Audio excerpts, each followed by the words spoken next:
Hello students, good morning. BA second year की भूगोल की क्लास में स्वागत है आप सभी का। तो इसमें हम राजस्थान की वन संपदा के बारे में जानकारी प्राप्त कर रहे हैं। कल राजस्थान के जो प्रशासनिक वनों का जो प्रशासनिक वर्गीकरण है उसके बारे में हमने पढ़ा था। तो आज हम जो राजस्थान में जो वन पाए जाते हैं, कितने प्रकार के वन हैं, उनका अध्ययन करेंगे। तो राजस्थान में देखो 7 प्रकार के वन हैं पाए जाते हैं। शुष्क सागवान वन प्रदेश, उत्तरी उष्ण कटिबंधीय शुष्क पतझड़ वन, फिर है मिश्रित पतझड़ वन, सालार वन, ढाक या पलास वन, उष्ण कटिबंधीय कांटेदार वन और उपोष्ण कटिबंधीय सदाबहार वन। तो राजस्थान के जो वन क्षेत्र है उन्हें 7 भागों में विभाजित किया गया है। और जैसे ये बताया था आपको कि राजस्थान में जो वन है अधिकतर पूर्व और जो दक्षिण पूर्वी भाग है, सबसे अधिक जो वन है उन घने वन है या जो वनों का विस्तार है पूर्व और दक्षिण पूर्व में ही अधिक पाया जाता है। और राजस्थान में देखो सबसे अधिक जो वन है वो प्रमुख जो वृक्ष है इसमें वो खेजड़ा है, देसी खेजड़ा, ठीक है, देसी खेजड़ा और एक विलायती खेजड़ा।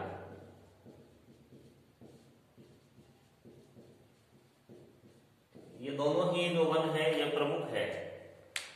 देसी खेजड़ा भी बहुत अधिक उगता है और जो विलायती खेजड़ा है वो भी राजस्थान में अच्छे से मतलब उग पाता है यहाँ पे। उसके अलावा जो शुष्क सागवान वन है इनका अध्ययन करते हैं हम। देखो शुष्क सागवान वन है ये राजस्थान के दक्षिणी भाग, खासकर जो बांसवाड़ा का जो क्षेत्र है वहां ये सबसे अधिक है पाए जाते हैं। जो बांसवाड़ा का जो वन क्षेत्र है उसके अंतर्गत शुष्क सागवान वन प्रदेश आता है और इसका जो विस्तार है वो लगभग 5200 किलोमीटर प्रति वर्ग किलोमीटर है। शुष्क सागवान वन प्रदेश है, इसका विस्तार 5200 वर्ग किलोमीटर क्षेत्र में ये फैला हुआ है। सागवान है तो सागवान के वन यहाँ पाए जाते हैं, सबसे अधिक सागवान है, इसके जो वृक्ष है यहाँ पाए जाते हैं राजस्थान के दक्षिण में बांसवाड़ा में। उसके बाद ये जो वन है ये ऊंचाई 245 मीटर से 490 मीटर 490 मीटर की ऊंचाई पर ये वन है मिलते हैं। और इन जो वृक्षों की यहाँ ऊंचाई है वो 9 से 13 मीटर होती है। वृक्षों की ऊंचाई है यहाँ 9 से 13 मीटर, 245 से 490 मीटर जो ऊंचे भाग है वहां पर ये शुष्क सागवान वन है ये पाए जाते हैं। और जो वृक्ष है यहाँ पाए जाने वाले उन वृक्षों की जो ऊंचाई है वो 9 से 13 मीटर होती है। और यहाँ जो इन वनों से जो लकड़ी प्राप्त होती है उसका उपयोग फर्नीचर और मकान बनाने में किया जाता है। इसके बाद इन वनों के भीतरी क्षेत्रों में यह वन है, अगर इनकी जो भीतरी क्षेत्र है अंदर तक के जो क्षेत्र है वहां अगर नमी अधिक होती है तो इनके साथ देखो बांस का जो वृक्ष है बांस भी उगाता है। अगर शुष्क सागवान वन प्रदेश है इनके भीतरी भागों में अगर नमी अधिक है तो बांस भी यहाँ उगता है। ठीक है, तो ये शुष्क सागवान वन प्रदेश है। राजस्थान के दक्षिणी भाग में बांसवाड़ा के वन क्षेत्र में ये आता है और 5200 वर्ग किलोमीटर क्षेत्र में फैला हुआ है। उसके बाद ये 245 मीटर से 490 मीटर की ऊंचाई पर ये वृक्ष है पाए जाते हैं और इन वृक्षों की जो ऊंचाई है वो 9 से 13 मीटर है। इन वृक्षों से जो लकड़ी प्राप्त होती है उसका उपयोग फर्नीचर बनाने और मकान बनाने में किया जाता है। अगर जो भीतरी भाग है इन वृक्षों के भीतरी भागों में जो नमी के कारण यहाँ बांस भी उग जाता है। ठीक है, ये शुष्क सागवान वन प्रदेश। अब उसके बाद है उत्तरी उष्ण कटिबंधीय शुष्क पतझड़ वन, सेकेंड नंबर है। अभी देखो ये जो वन है इनका जो विस्तार है, देखो इनका विस्तार 26,418 वर्ग किलोमीटर क्षेत्र में पाया जाता है। वर्षा देखो 50 से 100 सेंटीमीटर यहाँ वर्षा होती है उष्ण कटिबंधीय शुष्क पतझड़ वनों में। और यहाँ जो ऊंचाई है देखो ये कहाँ पाए जाएंगे, जहां 270 से 770 मीटर के ऊंचे जो भाग हैं वहां पर ये वृक्ष पाए जाएंगे। और इन वृक्षों की जो लंबाई है वो 6 से लंबाई है, ये वृक्षों की लंबाई है ये 6 से 7.5 मीटर होगी। और जो प्रमुख वृक्ष होगा, देखो प्रमुख वृक्ष है धोखड़ा। धोखड़ा यहाँ सबसे अधिक होता है और इसकी जो ऊंचाई है धोखड़ा की 6 से 7.5 मीटर के मध्य होती है। इसमें देखो और कौन से वृक्ष है वो पाए जाते हैं। इसमें आम, तेंदू, बरगद, बबूल, गूलर, खेर और नीम ये भी यहाँ पाए जाते हैं। और अगर इनसे भी कुछ अधिक पहाड़ियां ऊंची है तो वहां पे देखो बांस, आंवला, ओक, थोर और करोंदा मुख्य यहाँ वृक्ष है ये भी पाए जाते हैं। और जो धोखड़ा वृक्ष की जो लकड़ी है, जो धोखड़ा की जो लकड़ी है देखो उससे कृषि के औजार, इससे कृषि के औजार है वो बनाए जाते हैं। खेर से कत्था बनाया जाता है। खिरनी से खिलौने, देखो अलग अलग वृक्ष है और अलग अलग वृक्षों से अलग अलग जो प्रोडक्ट है वो तैयार किए जाते हैं। जैसे खेर से कत्था बनाया जाता है, कत्थे का यूज पान में अधिक करते हैं। और जो खिरनी वृक्ष है इसकी लकड़ी से खिलौने बनाए जाते हैं। उसके बाद जो तेंदू वृक्ष है उसके पत्तों से बीड़ी बनाई जाती है। और ये जो वृक्ष है ये उदयपुर और बांसवाड़ा में अधिक पाए जाते हैं।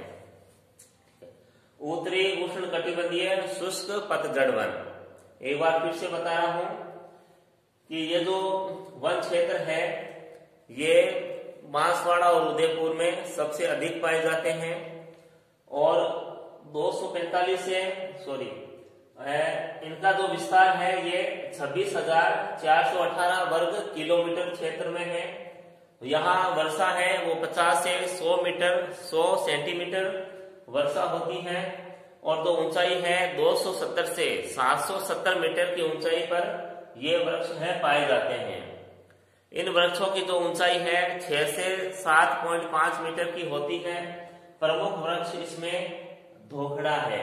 जो धोखड़ा है इसके जो लकड़ी से कृषि के औजार हैं वो अधिक बनाए जाते हैं। इसके अलावा यहाँ पर आम, तेंदू, बरगद, बबूल, गुलर, खेर और नीम भी पाए जाते हैं। और खेर से कत्था बनाया जाता है, खिरनी से खिलौने और तेंदू से बीड़ी बनाई जाती है। ठीक है। तो अब है नेक्स्ट है मिश्रित पतझड़ वन। देखो मिश्रित पतझड़ वन है, ये कहाँ कहाँ पाए जाते हैं? ये उदयपुर, कोटा, राजसमंद, बूंदी, चित्तौड़गढ़ और सिरोही जिले में ये वन पाए जाते हैं, मिश्रित पतझड़ वन। देखो इनका जो विस्तार है ये 9000 वर्ग किलोमीटर में है। विस्तार 9000 वर्ग किलोमीटर। पतझड़ वन है 9000 वर्ग किलोमीटर क्षेत्र में पाए जाते हैं। यहाँ औसत वर्षा है, यहाँ जो वर्षा है वो 33 सेंटीमीटर होती है औसत वर्षा, और यहाँ ऊंचाई है 700 से 1200 मीटर। ऊंचाई 700 से 1200 मीटर की ऊंचाई पर मिश्रित पतझड़ वन है, ये पाए जाते हैं। और इन वनों में देखो कौन से वृक्ष है, इसमें है धोखड़ा, बरगद, गुलर, आम, जामुन, बबूल और खेर। ठीक है, तो धोखड़ा, बरगद, गुलर, आम, जामुन, बबूल और खेर के जो वृक्ष है यहाँ पाए जाते हैं। और मिश्रित पतझड़ वन है, यहाँ जो की लकड़ी से कोयला भी बनाया जाता है, लकड़ी को जलाकर उसे कोयला भी बनाते हैं। तो मिश्रित पतझड़ वन है, कहाँ पाए जाते हैं? देखो वापस से सुन लेंगे, ये उदयपुर, कोटा, राजसमंद, बूंदी, चित्तौड़गढ़ और सिरोही जिलों में मिश्रित पतझड़ वन है पाए जाते हैं। 9000 वर्ग किलोमीटर क्षेत्र में ये फैले हुए हैं। यहाँ औसत वार्षिक वर्षा 35 सेंटीमीटर होती है और वृक्ष यहाँ पर 700 मीटर से 1200 मीटर की ऊंचाई पर पाए जाते हैं। उसके बाद देखो इन वनों में धोखड़ा, बरगद, गुलर, आम, जामुन, बबूल और खेर के वृक्ष है पाए जाते हैं। और इन जो वनों के लकड़ी से कोयला बनाया जाता है। उसके बाद नेक्स्ट है सालार वन। देखो सालार वन पढ़ते हैं हम। सालर वन, देखो सालर जो वन है ये देखो कहाँ कहाँ पाए जाते हैं। सालर वन का जो विस्तार है ये अलवर, चित्तौड़गढ़, उदयपुर, सिरोही, अजमेर, जोधपुर और जयपुर, इन जिलों में जो सालर वन है ये सबसे अधिक पाए जाते हैं। और इनका जो विस्तार है, देखो सालर वन का जो विस्तार है वो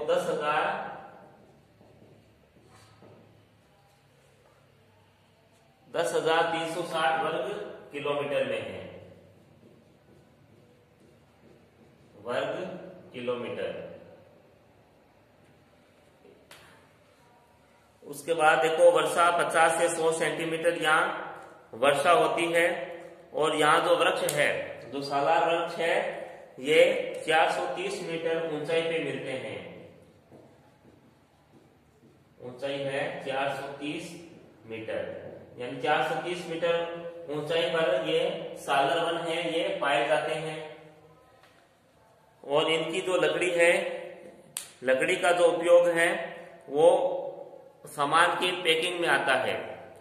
और इन जो वृक्षों की जो लंबाई है वो 12 से 15 मीटर होती है। वृक्षों की लंबाई है 12 से 15 मीटर।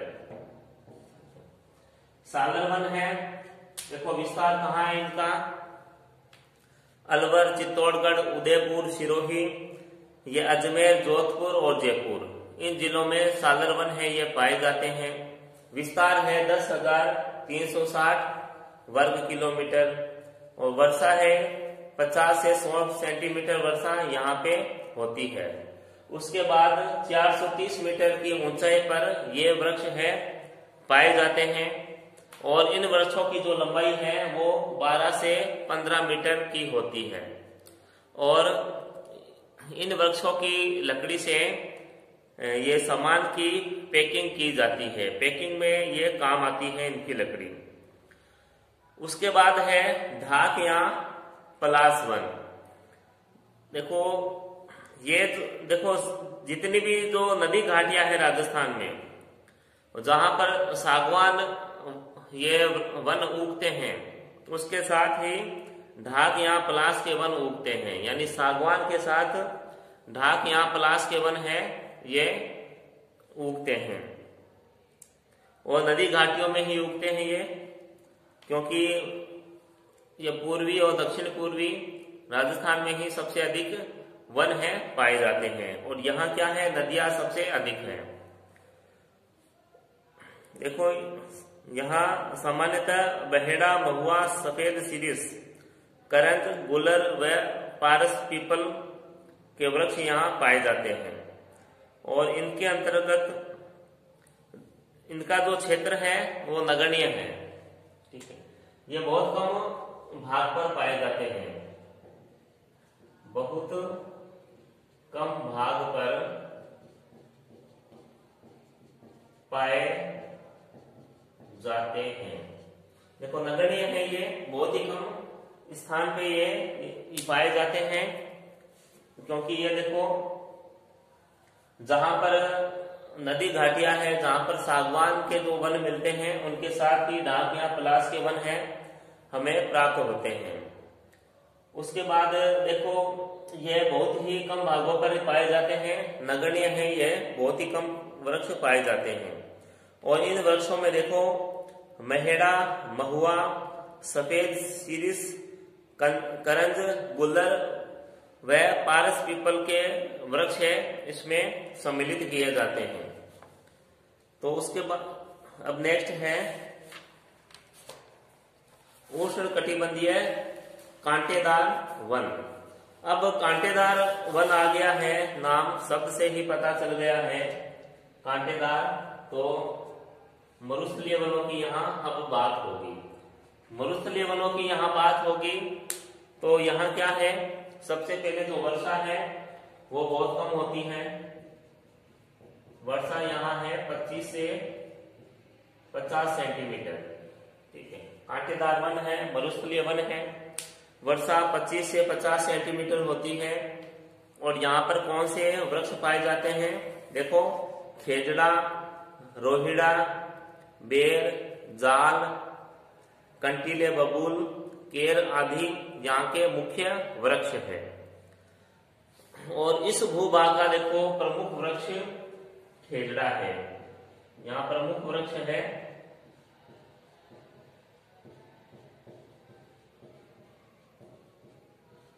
खेजड़ा है। उसके बाद देखो जो लकड़ी है इस खेजड़ा की वो ईंधन में यानी लकड़ी जलाने के काम आती है और इसकी लकड़ी से कोयला भी बनाया जाता है। उसके अलावा देखो यहाँ जो वृक्ष पाए जाते हैं, जो वन पाए जाते हैं, उनसे गोंद प्राप्त होता है, चपड़ा ये चमड़ा रंगने के पदार्थ प्राप्त होते हैं, पशुओं के लिए चारा प्राप्त होता है और रीठा है यहाँ से प्राप्त किया जाता है। इसको एक बार वापस बता रहा हूँ, उष्ण कटिबंधीय कांटेदार वन। देखो ये मरुस्थलीय क्षेत्रों के वन हैं, तो यहाँ वर्षा बहुत कम होती है, 25 से 50 सेंटीमीटर यहाँ वर्षा होती है और यहाँ का प्रमुख वृक्ष खेजड़ा है और उसके अलावा अन्य जो वृक्ष हैं वो है रोहिड़ा, बेर, जाल, कंटीले बबूल और केर यहाँ पाए जाते हैं। खेजड़ा की जो लकड़ी है वो जलाने के काम आती है, ईंधन के काम आती है और इसकी लकड़ी से ये कोयला भी बनाया जाता है और यहाँ से कुछ उत्पाद भी हमें प्राप्त होते हैं, जैसे गोंद है, चमड़ा रंगने के पदार्थ है, पशुओं के लिए चारा और रीठा यहाँ से हमें प्राप्त होते हैं। उसके बाद अंतिम है उपोष्ण कटिबंधीय सदाबहार वन। देखो सदाबहार वन का आया है तो इसका मतलब यहाँ वर्षा खूब होती है। बहुत सी चीजें हैं जो हमें शब्दों से ही पता चल जाती है। तो सदाबहार वन है, तो इस वन क्षेत्र के अंतर्गत एक ही पर्टिकुलर नाम दे रखा है, जगह है आबू पर्वत। आबू पर्वत का जो क्षेत्र है वो इसके अंतर्गत आता है। देखो ये जो क्षेत्र है ये 32 वर्ग किलोमीटर क्षेत्र में फैला है। ठीक है, जो आबू पर्वत है उसके चारों तरफ ये क्षेत्र फैला है 32 वर्ग किलोमीटर में। और यहाँ जो वर्षा है, वर्षा का जो औसत है वो 150 सेंटीमीटर है ना, बहुत अधिक वर्षा है। और मैंने आपको बताया भी था पिछले की वीडियो में कि देखो सबसे अधिक वर्षा राजस्थान में, सबसे अधिक वर्षा राजस्थान में झालावाड़ जिले में होती है।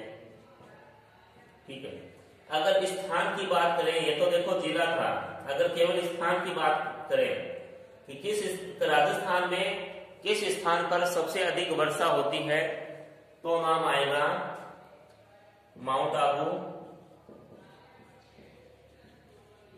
माउंट आबू या आबू पर्वत नाम आएगा।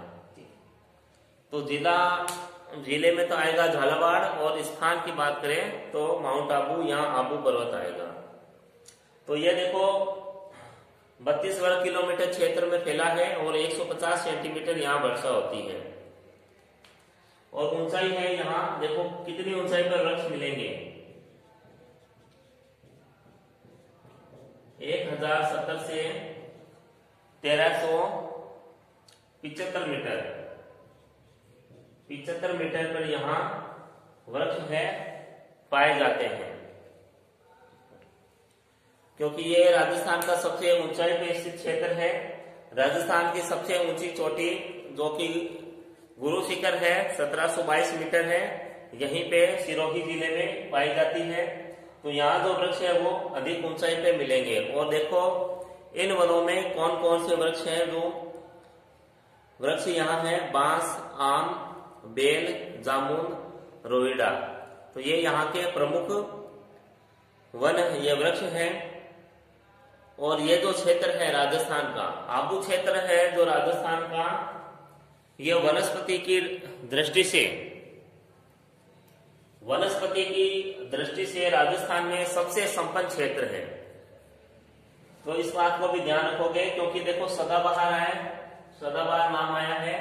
तो वनस्पति की दृष्टि से ये राजस्थान का सबसे संपन्न क्षेत्र है, उपोष्ण कटिबंधीय सदाबहार वन। ठीक है, जो आबू पर्वत यानी सिरोही में स्थित है। ये आबू पर्वत के देखो चारों ओर का 32 वर्ग किलोमीटर का क्षेत्र इसके अंतर्गत आता है। और वर्षा 150 सेंटीमीटर होती है। और ऊंचाई यहाँ पर वृक्ष है 1070 से 1375 मीटर की ऊंचाई पर वृक्ष है वो पाए जाते हैं। और वृक्षों में यहाँ बांस, आम, बेल, जामुन, रोहिड़ा यहाँ के प्रमुख वन है। तो ये देखो राजस्थान के वनों का वर्गीकरण था, 7 भागों में राजस्थान के वनों को बांट रखा है। तो नेक्स्ट वीडियो में इन वनों से प्राप्त होने वाले उत्पाद वो पढ़ेंगे और इनसे क्या क्या लाभ होते हैं उनके बारे में जानकारी प्राप्त करेंगे। तो आज के लिए इतना ही, तब तक घर पे रहें, स्वस्थ रहें, धन्यवाद।